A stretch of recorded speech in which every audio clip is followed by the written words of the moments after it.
Wisconsin Broadcasters Association Hall of Famer Bob Berry ruled Milwaukee's airwaves in the 60s and 70s. He spoke with countless musicians and celebrities over the years.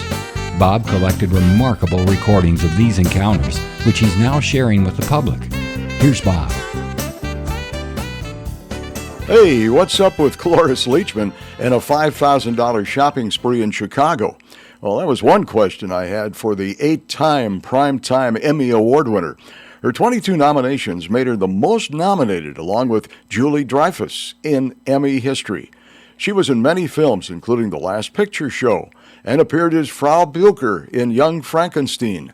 Cloris was probably best known on television for playing Phyllis Lindstrom on The Mary Tyler Moore Show. Other TV credits include The Facts of Life, Malcolm in the Middle, The Office, and many TV, movies, and miniseries. In 2008, Cloris was a contestant on Dancing with the Stars. She was paired with Corky Ballas, the father of champion Mark Ballas. She was the oldest to appear on the show and placed 7th in the competition. Cloris Leachman is on the air with us this morning. 25 years ago, Jack Warner proclaimed her the world's finest actress, and he certainly hasn't been far wrong. And then he died. Yes. Both television and film success, an Oscar for The Last Picture Show, 6 Emmys, a Golden Globe. She appeared in over 20 motion pictures, 20 TV specials, 70 other television shows, plus Mary Tyler Moore, her own series Phyllis. Her latest venture is Deadly Intentions, which airs on Sunday and Monday, May 19th and 20th on ABC Channel 12 here in Milwaukee. We'll talk about that in just a minute, but I want to find out about this shopping spree that Cloris Leachman went on in Chicago for 2 hours and $5,322 later. Don't you understand how silly that whole is?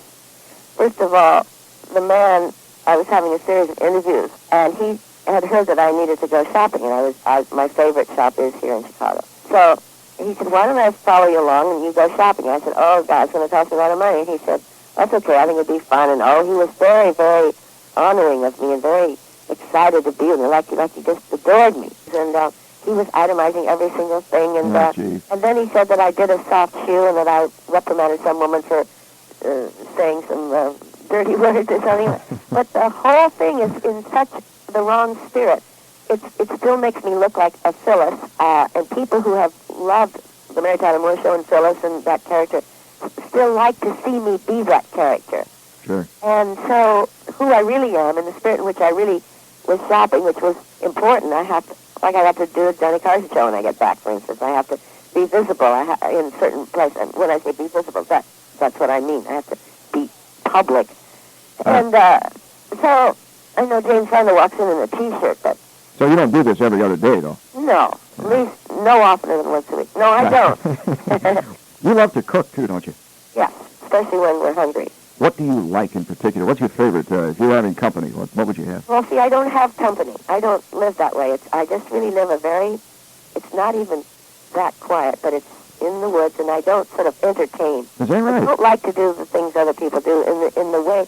In fact, I just woke up to have a nice day, and I mean, I'm so cliched to death that I want to have a stroke. I want to send out runners ahead of me and say, please don't say, have a nice day, or she faints when you say that to her. The rest of the time, you just want to go home and be quiet and be somebody else where you're not told to have a nice day relentlessly. Right. When I'm out like this, I'll go to a restaurant. You're right in the middle of a really avid conversation, and the manager comes by. Excuse me, Miss Leachman, is everything satisfactory? Mm-hmm. The waiter comes by. Is everything satisfactory? Right. Then he comes by and goes, is everything all right? How's the dinner? Is everything fine? Excuse me. And finally, he'll say, no, I don't excuse you. So what is your favorite recipe? I mean, for yourself.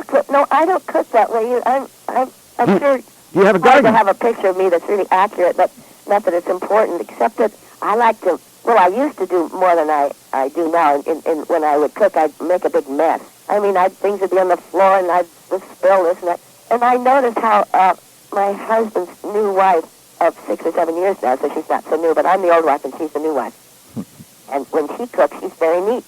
And I thought, God, Cloris, you're so sloppy. Why don't you be neat like Bonnie? How do you know so much about Bonnie, your ex-husband's wife? Oh, I love her. Oh, really? She's a wonderful person. Oh, so you get along, you talk and everything, huh? Talk. We cook Thanksgiving dinner together because he doesn't know how to cook. Well, except he's tried to change a great deal. And so, I mean, he poured the guts out of an oven once trying to make me a piece of toast after I'd had one of our babies. Anyway, I picked me up for breakfast that morning. It cost $30 at that time to have the stove fixed. Anyway. Let's talk about your latest venture. Deadly Intentions is, like I said, is going to air Sunday and Monday, the 19th and 20th on Channel 12 here in Milwaukee. It's based on a true story. I hope you watch it. It's a true story about a young man who tried to murder his wife. I play his mother, and I went to visit her, and so I've tried to be as accurate as possible. We all have. I think it's an extraordinarily high level. Thanks so much, Cloris, and I don't want to make you angry, so I'll say don't have a nice day. Oh, I'm so grateful. I told one operatic in the air I had to keep calling a member of this man who was staying in a hotel, and I was staying in another hotel. We were all in the theater together, and so every time I'd call him, she'd say, have a nice day. I mean, it was getting, I finally said, I don't want to have a nice day. I want to have a shitty day, so don't tell me have a nice day. She said, have a shitty day. From then on, she always knew my voice. We were laughing. Take care, dear. Bye. Bye-bye. Bob Berry, WOKY, Mighty 92. Thank you for listening to Bob Berry's Unearthed Interviews. Be sure to subscribe and rate our podcast on iTunes or wherever you find your podcasts. You can find all the episodes at WisconsinBroadcastingMuseum.org. Check out Bob Berry's book, Rock and Roll Radio Milwaukee. Book sale proceeds support Angels Kids Fund and Donate Life Wisconsin. The preceding program was made possible by a generous contribution from Terry Bond.